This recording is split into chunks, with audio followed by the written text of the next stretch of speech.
Let's begin by discussing the truth value of this statement. If yesterday was Sunday, then today is Monday. This is a true statement. Remember last time we talked about different ways to write a statement. What if we turned this around and wrote the converse? How does the converse work?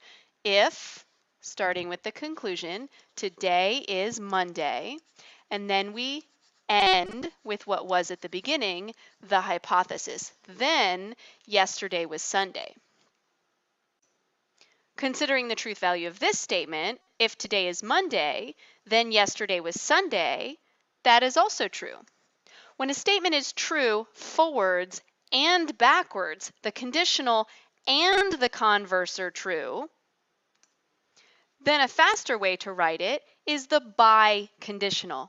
Bi, a prefix meaning two. It works two ways. So we say yesterday was Sunday if and only if today is Monday. Here are two ways to write it. Yesterday was Sunday if and only if today is Monday.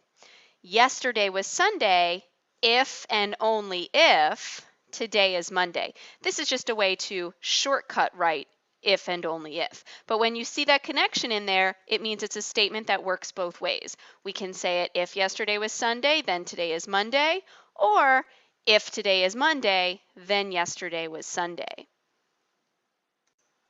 So three important things to remember about a statement.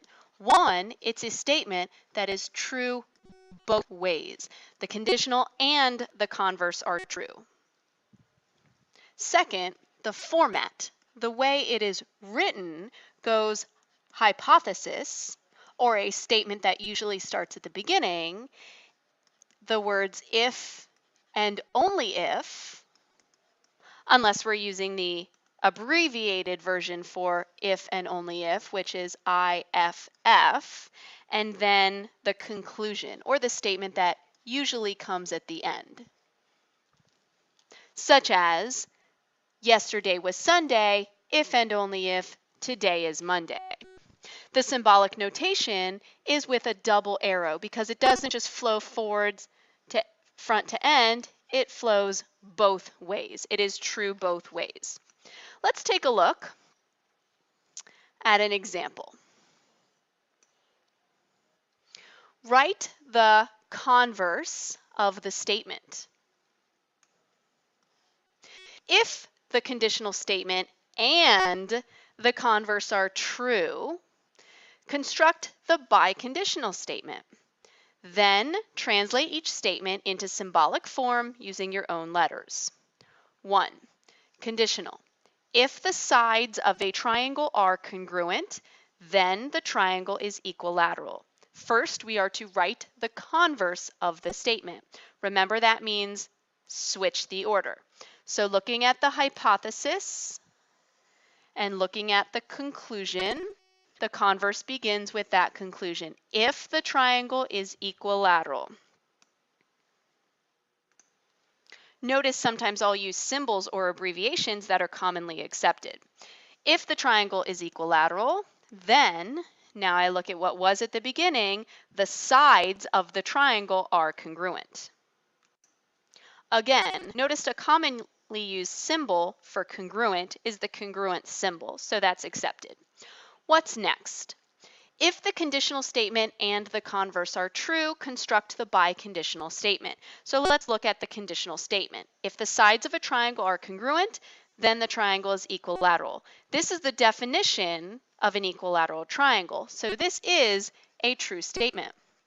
The converse, if the triangle is equilateral, then the sides of the triangle are congruent. Well, because we gave a definition, it will be true no matter how we write it. So this statement also true. If the conditional statement and the converse are true, we can construct the biconditional statement. So now we're going to do that.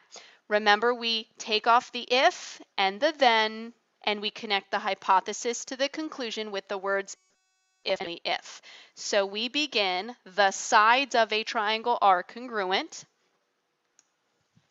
and then we put those words if and only if, or feeling free to use the abbreviation IFF, then the triangle is equilateral.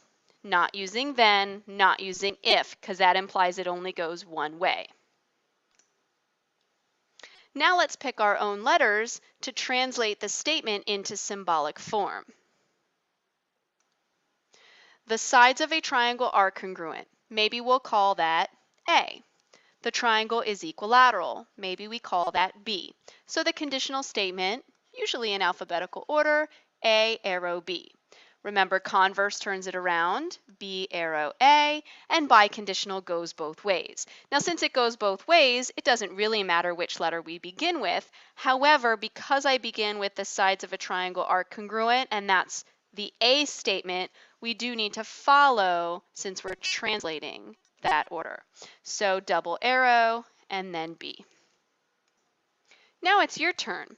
Can you try to construct a conditional statement that is true both ways, such that it's true as a conditional statement and the converse is also true? If you can, then you can write the converse and then the biconditional and the symbolic notation like we did in the other one.